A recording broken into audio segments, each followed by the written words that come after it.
Welcome to Inclusion Bites, your sanctuary for bold conversations that spark change. I'm Joanne Lockwood, your guide on this journey of exploration into the heart of inclusion, belonging, and societal transformation.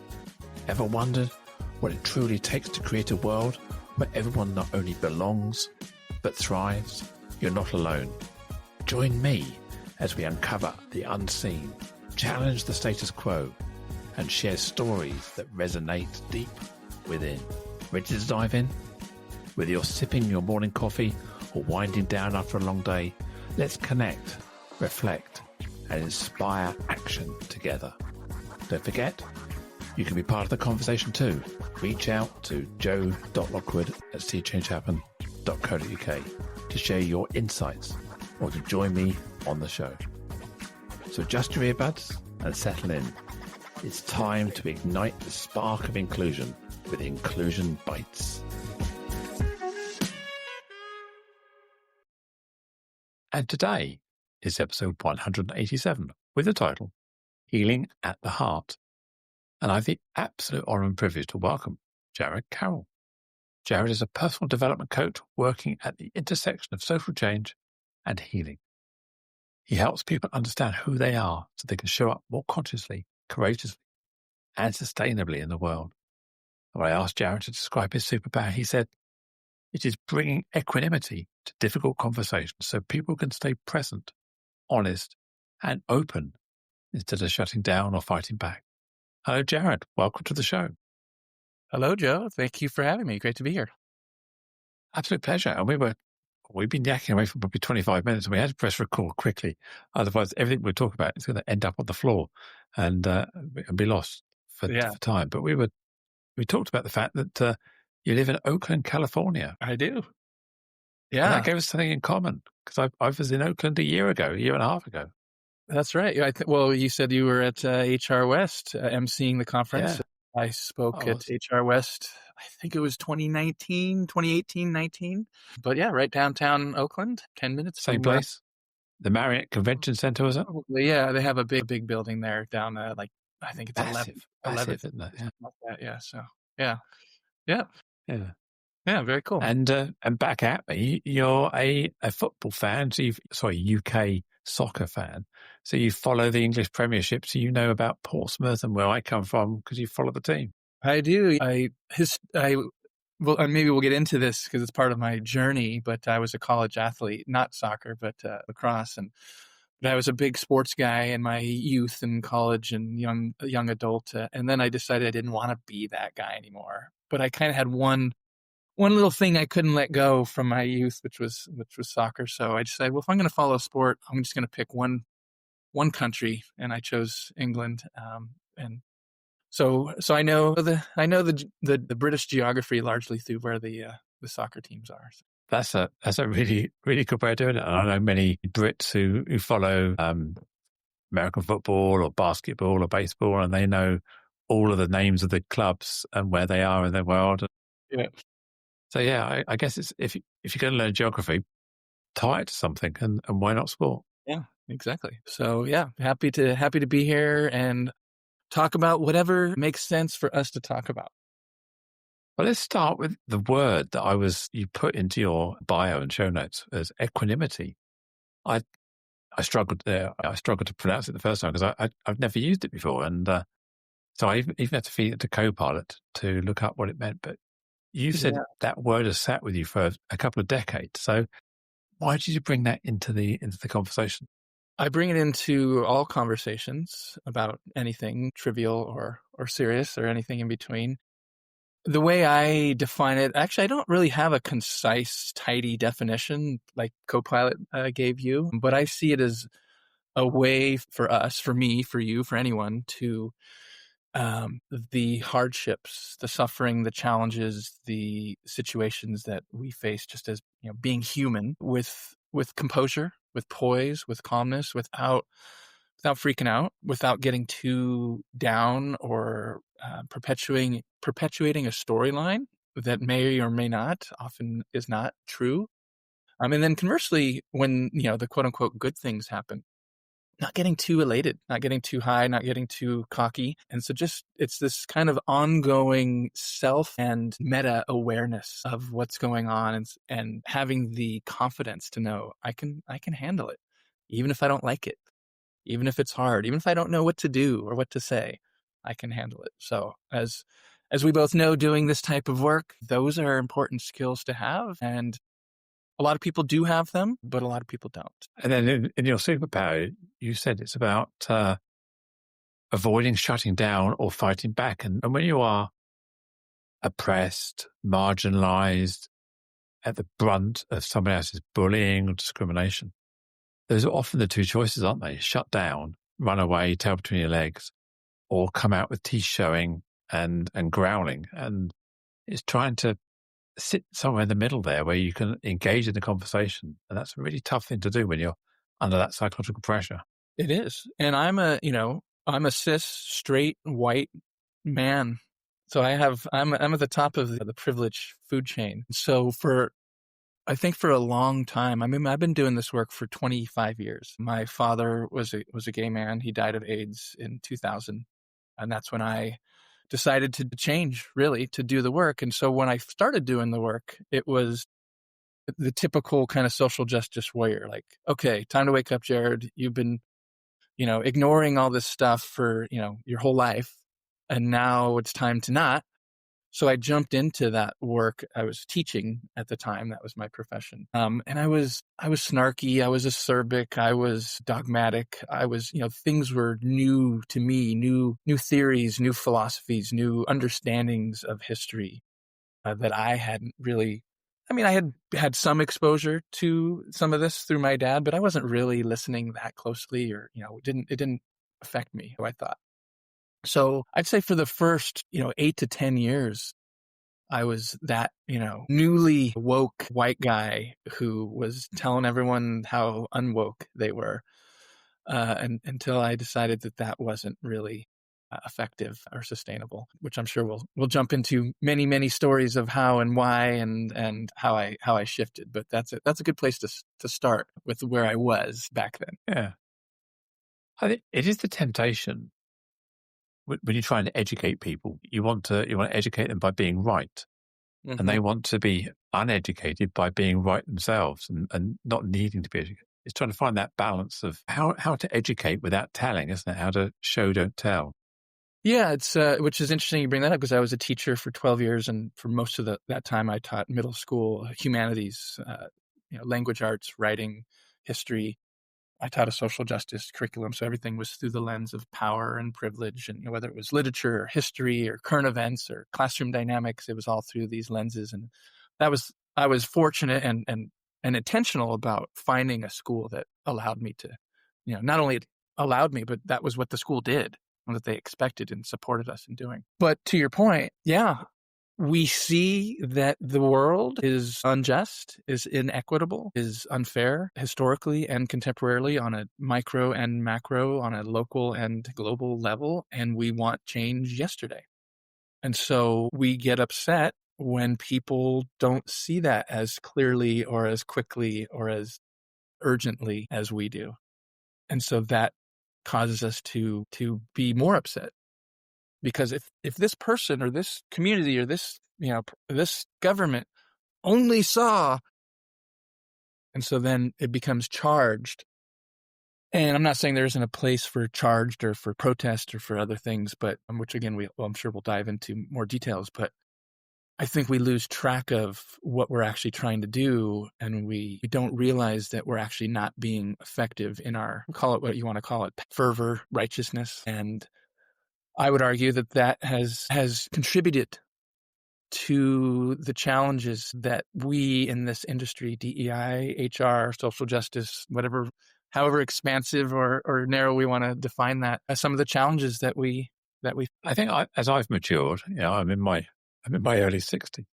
How did that happen? I think over the arc of your life, you go through different phases, don't you? And I think I've become to learn that even though I'm more settled in my ways, more relaxed, more calm, more pragmatic, more logical, I'm able to shift my thinking from my amygdala into my prefrontal cortex easier today. I don't get triggered I'm Yeah. able to feed my human emotions differently.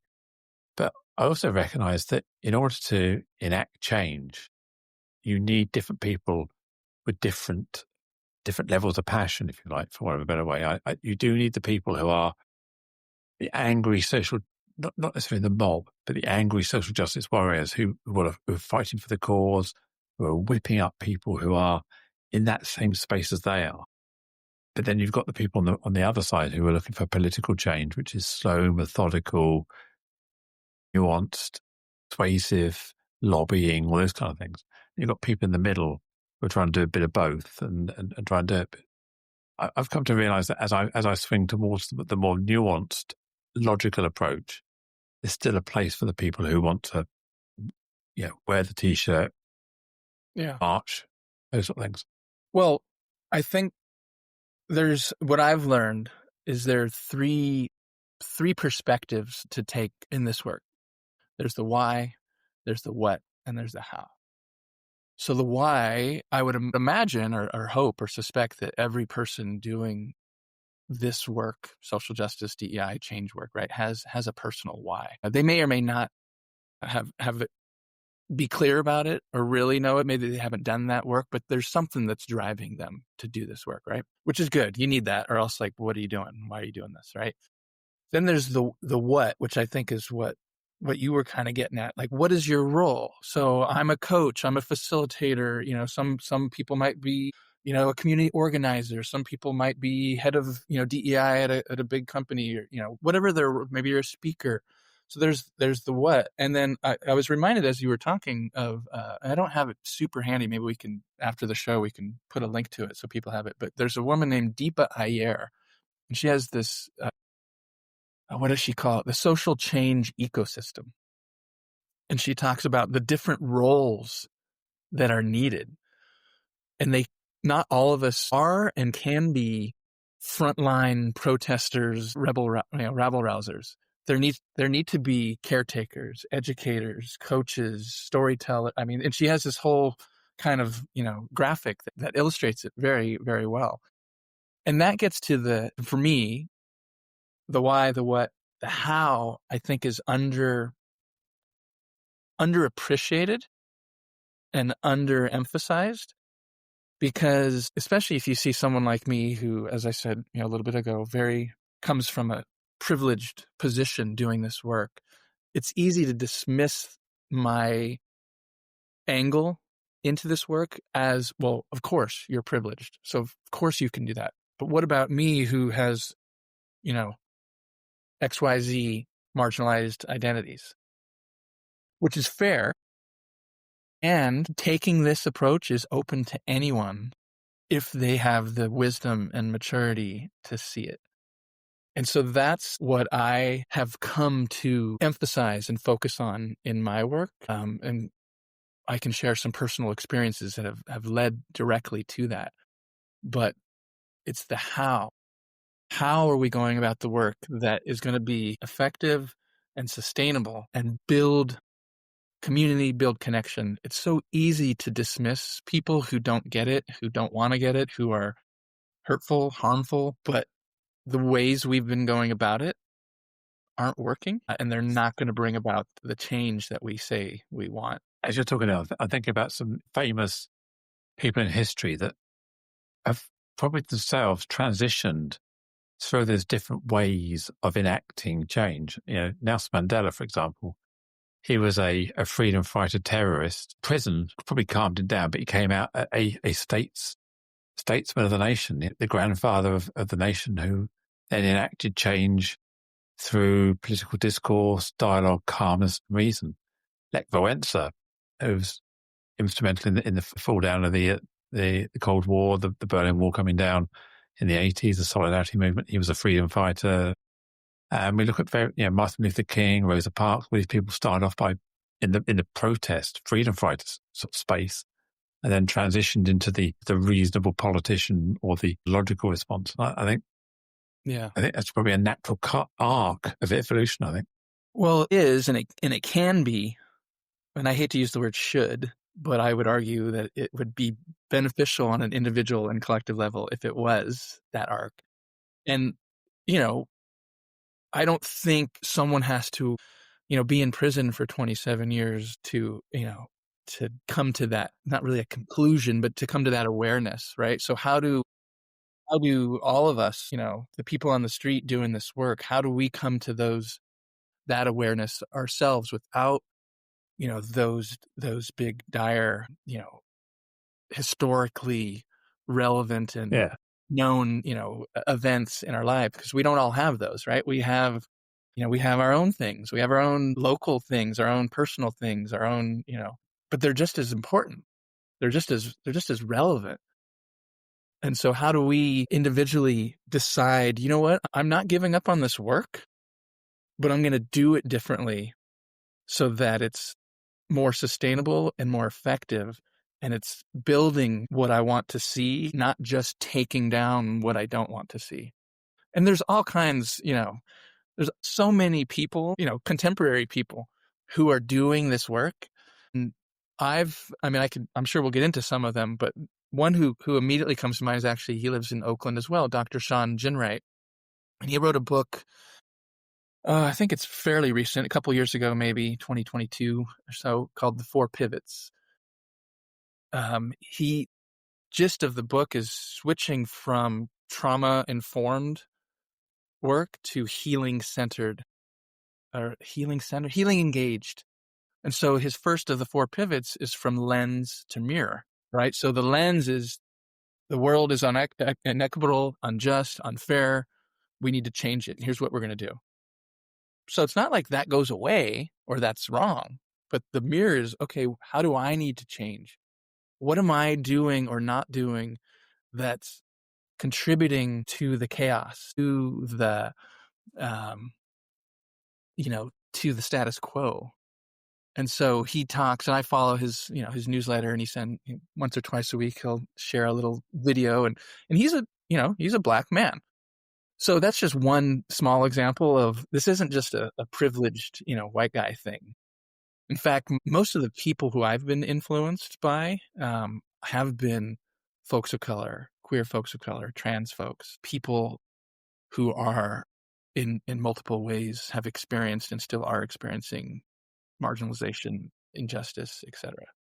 And so I take, what's the word I want to look for? I guess I don't want to say like, oh, I'm glad they're experiencing that, because I'm not, but I'm glad that it's so many examples of people who have chosen kind of what you were getting at with Nelson Mandela and others, have chosen to do their work differently, and are better for it, and the world is better for it. Yeah. Again, as you're talking, my mind's racing ahead, thinking, you touched a few buttons there, and I'm thinking, in my own experience, about 12, 15 years ago, I awoke, for one of it, to paraphrase, lived same as you. I lived a life of privilege on the outside, benefited from that privilege, and then suddenly I stepped out of that lane into another lane, and it was a lot tougher, a lot harder, a lot more. And I think once I look back at that time, I definitely see myself transitioning through that awareness of what's going on in the world. Suddenly I'd lost a lot of privilege and gained a lot of marginalization, for want of a better way of describing it. And I think that then woke me up to the injustice in the world. And I think maybe when you say, you talked about people there, queer people, people of color, whatever it may be, is they've experienced this wind in their face all their lives, or they suddenly open the door and it's hit them. And you go, hang on a minute. Whereas if you never open that door, you never feel that wind, you never have that feeling of being marginalized. Yeah. It's really hard to build empathy with someone who has. You haven't got any reference point, have you? Well, that's why, people in our industry use the phrase, do the work. It's ubiquitous, right? Do the work, do your work, do the work. We got to do the work. And we do. But I think sometimes do the work is implied too narrowly. I think when people, because I've had so many conversations, and either, personal conversations or witnessed kind of conversations, or been part of, online conversations where do the work means, get woke. And they're talking to privileged folks, do the work. understand kind of what you were talking, understand why we're so upset, why Black folks are so upset about, racism, why queer folks are so upset, why, et cetera. And that is necessary. And I don't disagree with that at all. Yes, do that work. And to me, do the work also includes just as equally. And if I was a good graphic designer, I'd have some fancy, little graphic that would show this in maybe like a quadrant or, something. Means do your inner work. Do your inner work, do your healing work, whatever that looks like. For me, it's been Buddhist meditation, mindfulness, philosophy, right? The equanimity stuff that we started with. Doesn't have to be everyone's, angle into it, but there has to be something that is healing. Or else, as I keep coming back to, it's the other work that you're doing isn't going to be effective or sustainable. So the other part of my story that, I said my father, I was 14 and I was lived in San Diego, and my dad had moved to San Francisco. We'd been there, I think, since I was 11. So I'd go up and visit him, and it was kind of cool to come from the suburbs and go to the big city and ride the cable cars and, all the fun, go to Haight Street and see all the hippies and, all the San Francisco touristy things.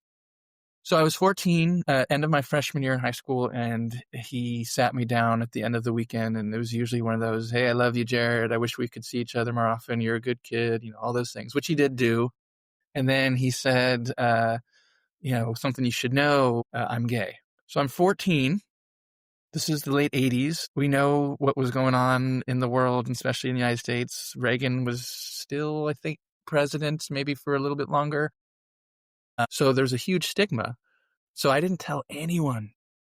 I went home, I cried, I went home, and I didn't tell anyone for almost 6 years. I had the privilege of geographical separation. No one knew my dad. They knew he lived in San Francisco, and I'd go up and see him 3, 4, 5 times a year. But I went through all the rest of high school and halfway through college without telling anyone because I was embarrassed, I was ashamed, I was confused. My dad and I had we had a decent relationship. But about halfway through college, I was a college athlete, and I wasn't mature enough to have a gay dad, to own that, right? So he and his partner would visit, every once in a while, and I'd have to arrange things or make up lies. And, yeah, it's my dad and his friend, and we're just going out to lunch. And no, we don't need to invite any of my friends, Dad. It's cool. Like that kind of, I don't know if I can swear on this podcast, but that kind of BS, right? So finally, summer of after my sophomore year, about halfway through college, I was with my friend Amy, and she was my best friend since high school. She went to school in Colorado, and we were in the mountains camping. And I said, Amy, I got to tell you something. She's like, what's going on? You're being weird. And I said, my dad's gay. She said, big fucking deal. So I was 20 years old, and that was the moment that I wouldn't say I changed all of a sudden, and just like was this gay rights advocate. But that opened up like, oh, like this is a me thing. This is like a limiting belief that I have. So it started growing and growing a little bit. And then when I was 27, was when he passed. And so when he was HIV positive. And so I would go up and visit him. I'm in my mid 20s now, out of college, still living back in San Diego. And I'd go up to visit him, and he started going to these gay men's meditation circles in Duboce Triangle. People know the city. It's right next to the Castro. It's like kind of a cute little neighborhood. And it'd be him with like 3 other men in their 40s and 50s, and this woman who led it, and then me, this 26-year-old kid. And this woman would lead these like it was in this super huge, like open yoga studio with skylights and hardwood. It was beautiful. And she would lead us in these meditations, sitting. We do like walking, like eating, like all the stuff that I know now is like, Buddhist stuff. But at the time, I hated it. It was physically uncomfortable. It was hard to sit still. But my dad, who was never religious or even spiritual, he knew he was going to die soon. And so he felt that he needed something to ground him. And so that's what he did. And I know now that I was lucky to be exposed to that. I probably went to those sessions maybe not even a half a dozen times, probably 4 times. And when he died, I decided, and it wasn't with the clarity that I have, but I decided that I would do the work that I described before to understand the injustices, but I would also do my personal work and develop equanimity, cultivate the healing for myself so that I could do the work more effectively. So that's the origins of the original origins. There are more recent stories that have deepened my appreciation and belief in the need for healing, but that was the original genesis of it. When you said, yeah, your friend said, was it Amy said, big deal, no big deal, no biggie, whatever about your dad being gay. Completely resonate with that. As you were saying that, I was thinking the only person it is technically a big deal for, and this is my own experience here, is your wife, your partner, your husband, or whatever it may be in that relationship. That's probably the only person who it's allowed to be a big deal for, because it is so intrinsically linked to that other person, that contract you have in a relationship. Whereas if you're a parent, a child, a brother, sister, a friend, big deal. It's like, get over it. And my wife, it was a big deal for her. It was a big deal for her, be gender transitioning. Everybody else was inconvenienced by it. Everybody else was kind of having an opinion about it. But one person that it really mattered to was my wife. And we were able to work through it. But it is a big deal to her. Well, it's interesting you share that, because that's a good segue to the next part of the story. Go for it. So what I've learned and come to understand about healing, and this is a vast generalization, but I think it's helpful just for this conversation. 2 things cultivate healing. 2 areas of mindset: connection and letting go. I don't know how much time we'll have to get into the details of what all those look like, but generally letting go doesn't mean ignoring or dismissing, it just means being lighter, right? Understanding what's going on for ourselves, for the world, for the people we care about, and not carrying it so heavily and so often and so much, where it impacts your, right? So where you're not equanimous, right? And connection, right? Connecting to other people, right? When we're doing this work, it can feel isolating, right? People don't get it. People aren't changing like I'd like them to, or as quickly as I'd like them to. Where are my people? Like all these things, right? And it's not just in social justice work, just in life. So it was sitting right here at this table. It's my dining room table 13 years ago. And my mom was visiting. I have twins. They're 16 as of this recording, so they were like 4. My mom was visiting, and we were sitting at this table. It was a Friday night, and we were playing cards, is what we do. At the time, I'd left teaching, and I'd started a daddy blog, probably like in 2010, 11. So I had this blog for a couple of years, and it had some decent reach, and I was in some writing communities, and of course I was initially writing about my kids and kind of more satirical stuff about being the father of twins and how hard it was and everything. But then it started evolving. I started writing more about politics and my dad, and that was when I first started writing about my stories that I now very openly and easily share about some of what I've just shared and other stories. So my mom was a regular reader of the blog, but she was not a major character in any of the stories. So, and we talked about it a little bit, like she'd leave a comment and, but it was very superficial and I kind of dismissed her. So we're sitting here playing cards, and out of nowhere, we weren't even talking about the blog. She just says, Jared, you write a lot about how your dad being gay influenced you in your politics, but you never write about how he wasn't around to raise you. Mic drop. Yeah. It's like, oh my God. And I don't remember the rest of that conversation, I'm sure it wasn't like, oh, you're right, Mom. Like, it wasn't, I probably had tried to go somewhere else. But I remember that night very clearly. And that was the beginning of, or maybe not the beginning, but another clear marker of like, that's right, connection. Here's my mom, who she was 19 when she had me, hippie in the 60s. My dad was gay. He knew he was gay, but you don't come out as gay in the United States or anywhere in 1970. So he meets this 17-year-old girl, right? Move off to college town, get married when she's 18. I'm born, a year and a half later. And then 2 years later, my dad finally has the courage to say, hey, this isn't working. And he does his own thing. So now my mom is 21 with a 2-year-old with no education, no real skills, and raised me. And yes, we grew up poor, and it was all the things, and saw my dad fairly regularly, but she's right. He wasn't around to raise me. And so I started to realize, and I know now, like, that connection, right? Not just to my dad or to my mom, but connection to people and their stories and their realities that, Brene Brown and others talk about this whole bullshit of like comparative suffering. Was my dad's life harder than my mom's? Yeah, probably, but who cares? Like, they were both hard for various reasons. And if we dismiss that, where are we? Right?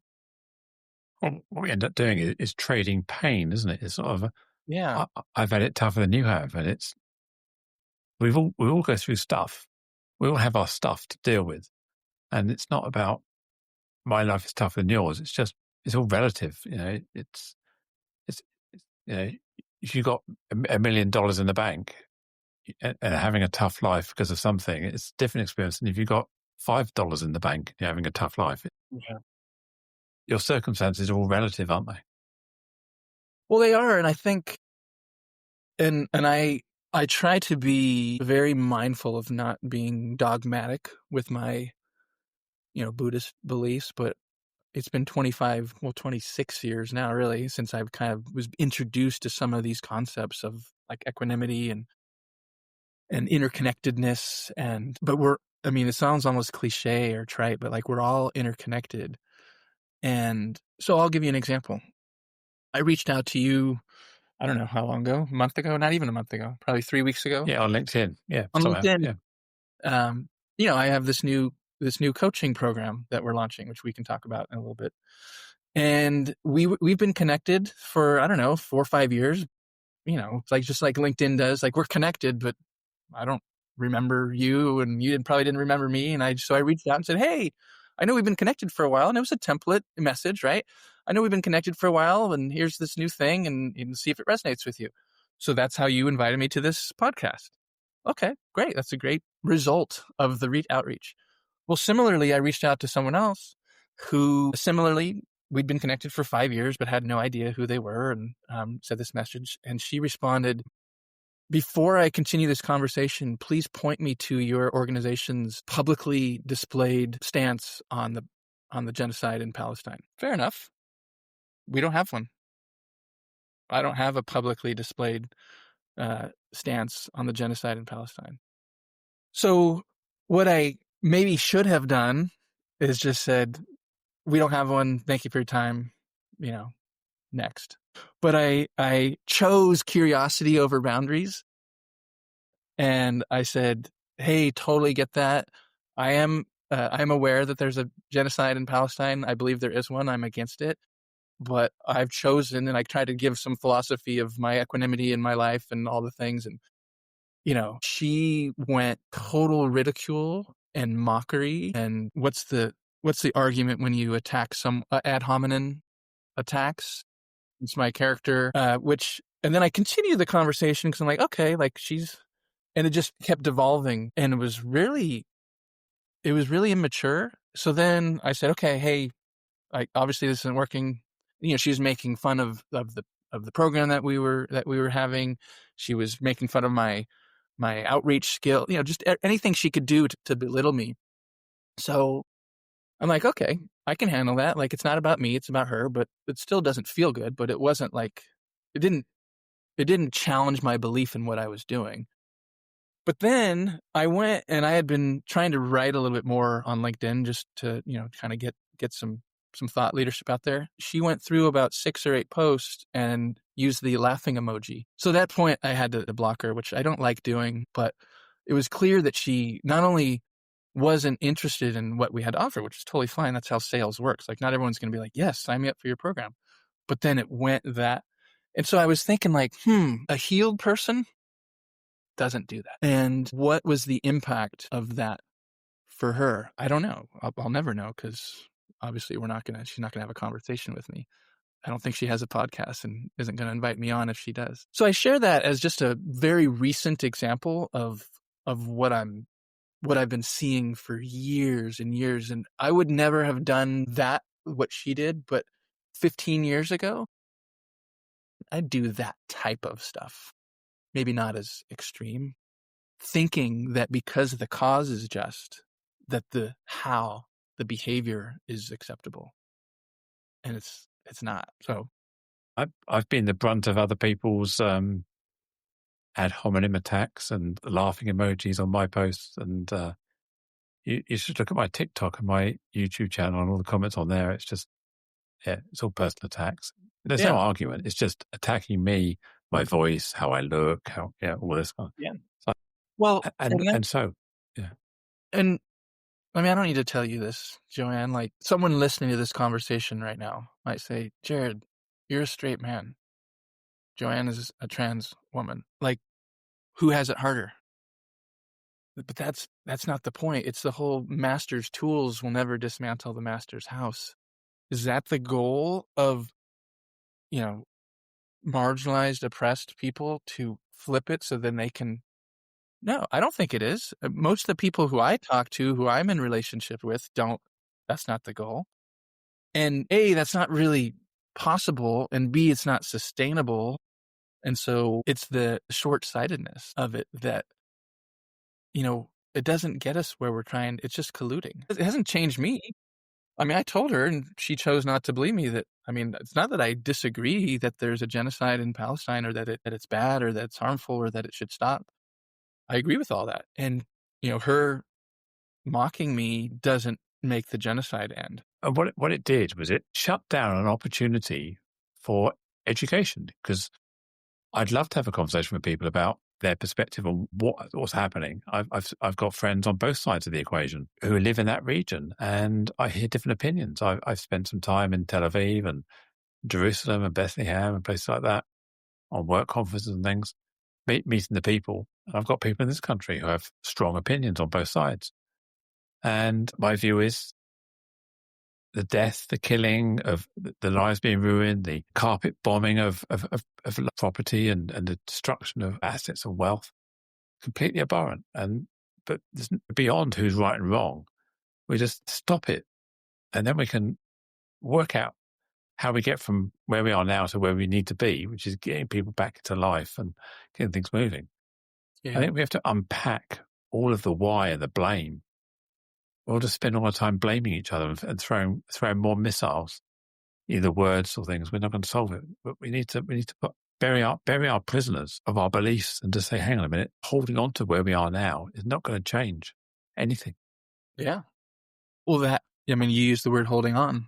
And as I said a little bit ago, what I've come to understand is 2 things lead to healing: letting go. So not letting go of fighting for justice, but letting go of the dogma, the us versus them, all the things, right? And then connection. Want it to be right. People want to be right, don't they? Well, when you were summarizing kind of, what I had shared, I thought of a phrase that I learned recently in a book called Cultish. I forget the author.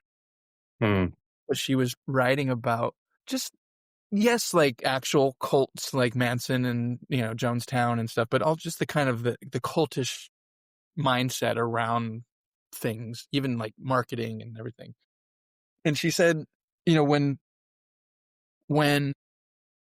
a leader or a member of a group, and I would say if you've read Woke Racism by John McWhorter, he talks about this, like the woke mob is kind of a cult. It's like this religion, right? Like either here's the right way to believe, and if you deviate from that, then you're going to be excommunicated, is the extent of the analogy, right? But this author in Cultish, she introduced a phrase that I hadn't heard before called a thought terminating cliche. Okay, cool. So I don't know exactly what this woman who I was talking about, what she would have said that would exactly fit that as a thought terminating cliche, but the whole exchange was a thought terminating cliche. She wasn't interested in dialogue. She wasn't interested in nuance. She was interested in, I didn't meet her standards, and that was not okay. And therefore I was eligible for mockery, ridicule, etc. So in the grand scheme of things, that's pretty minor. Like, I have equanimity. I can handle it. I don't take it personally. But like that kind of nonsense happens all the time. And so I'm finding there seems to be a divide, maybe not a divide, a continuum, I think is a better word, of people who are somewhere on their awareness of what healing is and looks like and the need for it personally and as a society. From, let's take this woman, probably isn't interested in it at all. Although I don't really know because I'm not going to have that conversation with her. To people who like one of my favorite thinkers and writers is Lama Rod Owens. He's a queer black man, and he's a lama, ordained Buddhist lama. And he's written a couple books. His first one was called Love and Rage, and it gets at exactly this dynamic. The world is messed up. It has been for a long time, and it's personally affected me as a gay black man. And I'm just going to self-destruct if I don't change. And so he did. He is. And his newish book is called The New Saints. He's like, how do we hold all of this complexity and nuance without self-destructing, without giving up or compromising our values, but also without self-destructing and causing more chaos, more destruction to others. So it's people like him who have lived it much more deeply than I have, who I'm learning from. And there are people out there who are toward that end of the continuum of understanding and appreciation and action. But there's still a lot of people who are the social justice warriors who think that the cause is just, so the behavior is just. What you're trying to do is you're waterboarding people, really, aren't you? You're just pouring water and hoping, drink this, drink this, drink this, drink this. Not allowing people to breathe. When you're that passionate, you think that everybody thinks like you, or you want everyone to think like you and be angry like you, and you got all this baggage. Yes, it's important that people hear your story. What we're not trying to divide up between the what you believe and the why you believe it. This scenario you talk about here, you never had the opportunity to understand the why. Why are you so passionate about this topic? If you lost a loved one, if something happened, if your personal attack on you, is this why you're so angry, so fired up?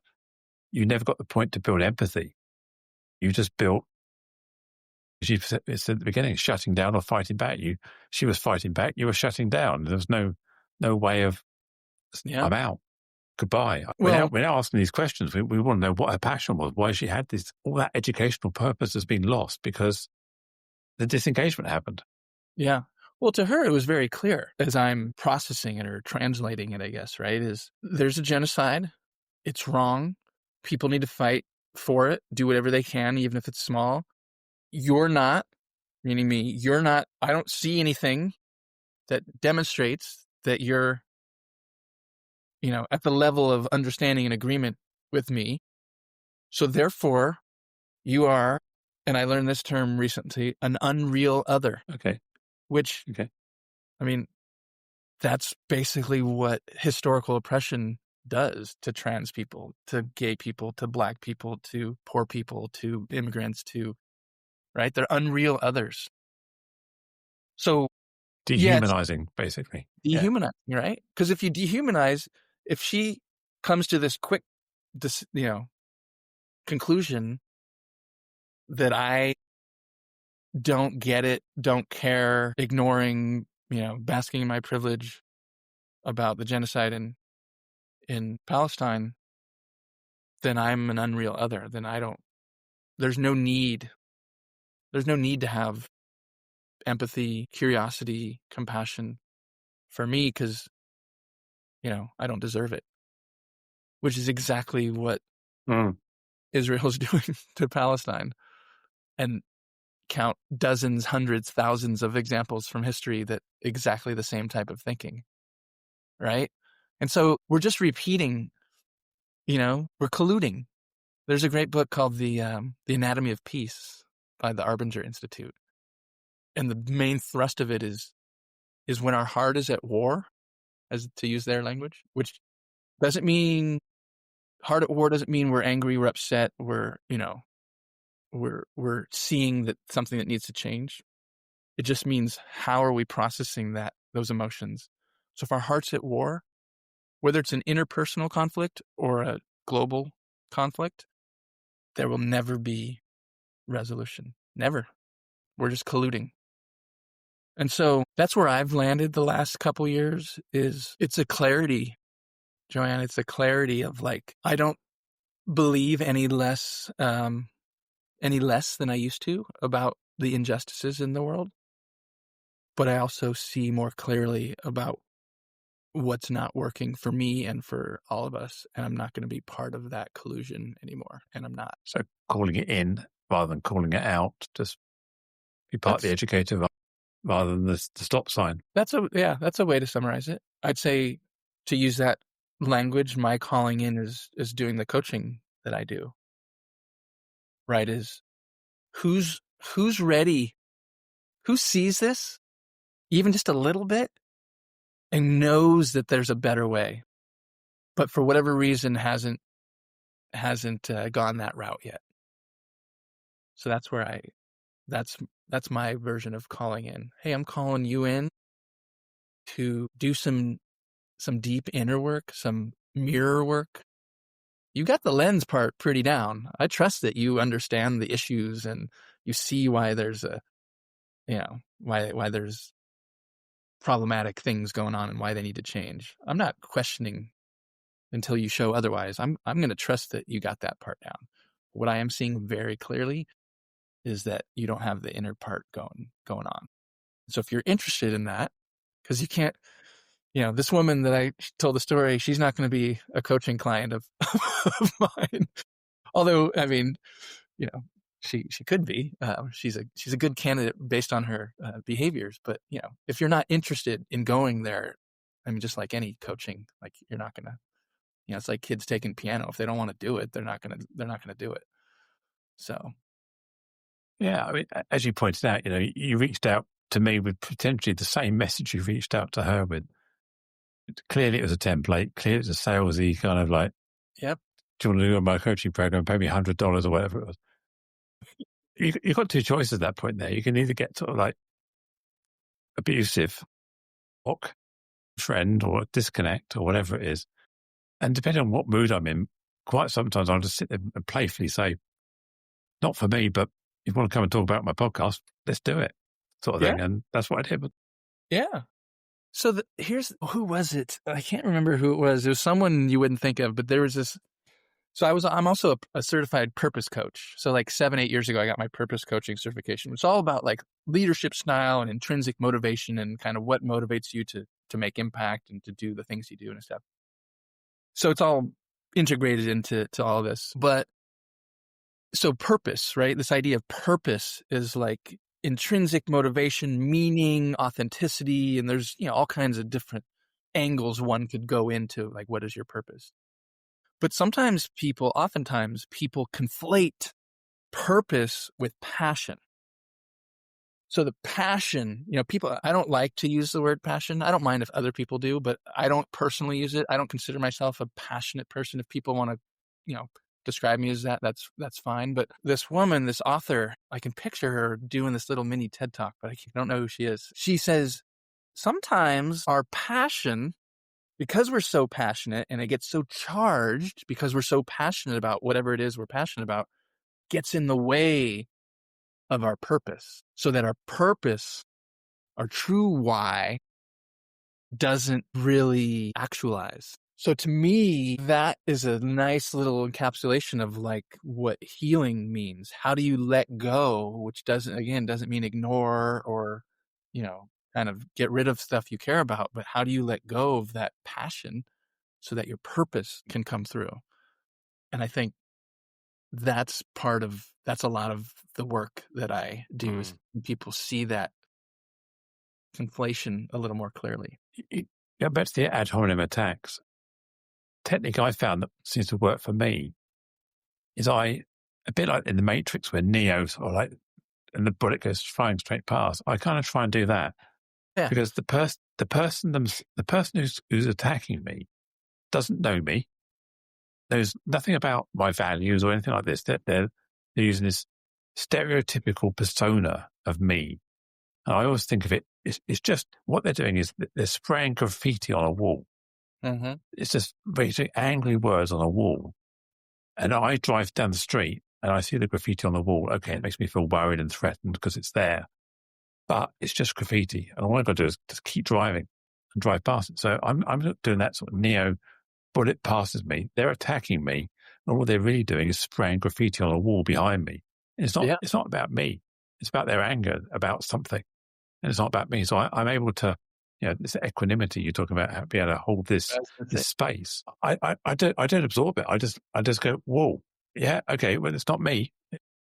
You're talking about somebody else here, because if you knew me, you would not say that.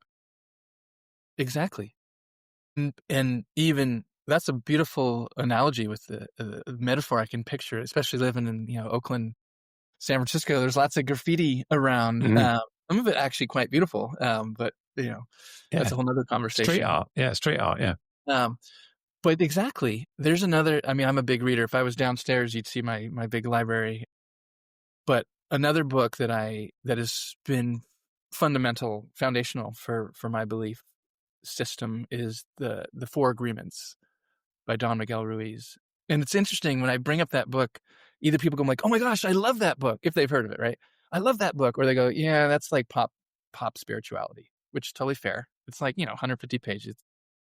But for me, the Four Agreements, the first agreement is don't take anything personally. I'm sorry, the second agreement is don't take anything personally. And in the book, he says nothing anybody ever does is because of you. It's always because of themselves. So that doesn't mean it's easy to take but that's what we do. We know that foundationally and we process that. And maybe we need coaching or therapy or other sources of support. But if we know that that's not about us, and if we feel confident that we're acting in alignment with our values and in integrity, the more we practice that, the more we can see it clearly for what it is, right? I'm not a cause of the genocide in Palestine, no matter how much this woman wants to paint it as that. It's about her, right? But collectively, we can all agree that it needs to stop. Whatever's going on needs to stop. And we as a world need to help people rebuild and press pause on what's going on at the moment, have conversations. Yeah. And me putting a statement on my website won't do that, but I will speak up about my opinion in situations where it's relevant completely all the time. Well, I'm inspired by, you brought up Nelson Mandela, Thich Nhat Hanh, who just died a few years ago, actually on my kid's birthday. I think it was 3 years ago. He was a Vietnamese Buddhist monk who got exiled during the Vietnam War because he was speaking up, and it wasn't safe. So he I can't remember if he ever eventually did go back or not, but basically he never got, he didn't really get to ever go back to his country, and he continued his work. He died, I think he was 95. So for 60 years, he was doing his, what was his phrase that he was like active Buddhism or something like that. So it was, people think of Buddhism like, oh, go in a cave in the hills and meditate for 20 years. It's like, yeah, people do that, but the real purpose is to understand clearly so you can enact change in whatever ways you need to do. And in his case, he was a writer, he was a speaker, he was training other people to, to see things clearly. So this whole argument of like, oh, if you were really, really impacted by things, you would think differently. No, I don't buy into that as a kind of wholesale philosophy. Yes, are there people who are privileged and ignorant? Yes, of course. But, that's not a default blanket statement that applies really for anything about anyone. Is the world getting more polarized, or are we just seeing it through our current lens? The social media, the mainstream media pushing people against each other, driving revenue from clicks and anger. And are we getting worse? Is this ever going to end, or is it just a symptom of the times? It's hard to, I'm not a scholar of like, journalistic and social media and media trends, but whenever I see someone or a report or an article or something kind of say like, times are worse now than they ever have been, I always wonder, like, is that true? Like, I don't know. So I don't know the answer to that, Joanne, comparatively now versus then or, another time. But I will say that it's the way we interact with each other, whether it's online, like I'm only on LinkedIn and even decreasingly these days as well, does contribute to everything we've been talking about. And not just this story that I've shared, with this woman, that's an extreme example, but even just the little ways that we interact with each other or don't, the ways, and I'm sure if you asked 100 people to tell you about the LinkedIn algorithm, you'd get 100 different, examples of why it's messed up and how we can't figure it out. So I'm the 100st. I don't know how it works, but I do believe it does reward provocative. And I used to be a much more frequent writer on LinkedIn 4, 5, 6 years ago. And I noticed like, okay, I'm going to write a post. If I write it this way, it's going to go. If I write it this way, it's likely to get a lot of, and for the most part, I was right. And so, did I contribute to what we're seeing? Yeah, probably.